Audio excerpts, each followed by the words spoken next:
Un comando di 8 uomini occupa Piazza San Marco a Venezia in nome della Repubblica Serenissima. 7 ore di tensione, poi il blitz dei carabinieri, tutti arrestati.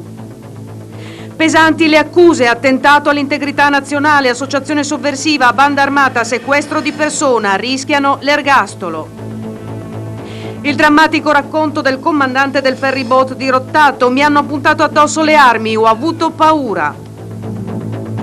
Parla il capo del gruppo interventi speciali GIS dei carabinieri: così li abbiamo stanati.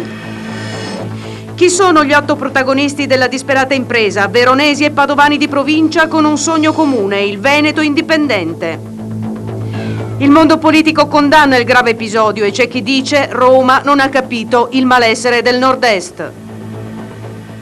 Buonasera dal TG Veneto. Si sta concludendo una delle giornate più lunghe e problematiche che Venezia abbia vissuto, almeno dalla guerra in poi. L'assalto di 8 separatisti al cuore storico della città si è concluso questa mattina intorno alle 8:30 ed è stato uno shock fortissimo. Il nostro inviato Maurizio Crovato è stato in piazza San Marco fin dalle 3 della notte scorsa. Ricostruiamo con lui la situazione, la vicenda.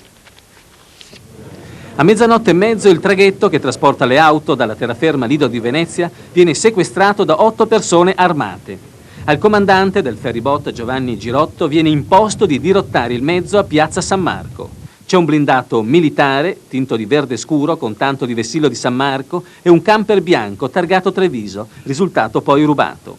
Un gruppo sbarca, poi abbatte la porta del campanile di San Marco, mentre 2 combattenti restano sul mezzo militare. Verso l'1 arrivano i carabinieri e il questore di Venezia Lorenzo Cernetig, il quale chiede al gruppo chi sono e cosa vogliono. Non siamo abilitati a parlare, tra poco parlerà per noi il nostro ambasciatore, rispondono. Verso le 6 del mattino esce un giovane e dice di appartenere al reparto regolare della Veneta Serenissima Armata e annuncia a partire dalle ore 6:30 nuovi comunicati clandestini su Rai 1. La connessione tra Pirata TV di questi mesi e Blitz paramilitare è ormai evidente. Sul campanile di San Marco appare il vessillo di San Marco e un'antenna TV.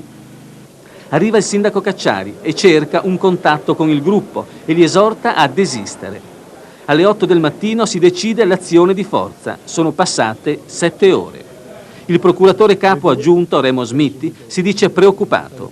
Alle ore 8:30 entra in azione il GIS dei carabinieri, mentre tutta la piazza è isolata e circondata da circa 300 agenti, poliziotti, carabinieri e guardie di finanza, tutti armati fino ai denti. I gruppi speciali dei carabinieri si arrampicano in 5 sul campanile. Ci buttano 2 candelotti fumogeni, mentre da sotto altri carabinieri dei reparti speciali decidono di aprire mezzo blindato e camper.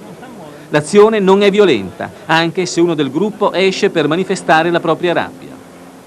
Siamo prigionieri politici, viva San Marco, urlano.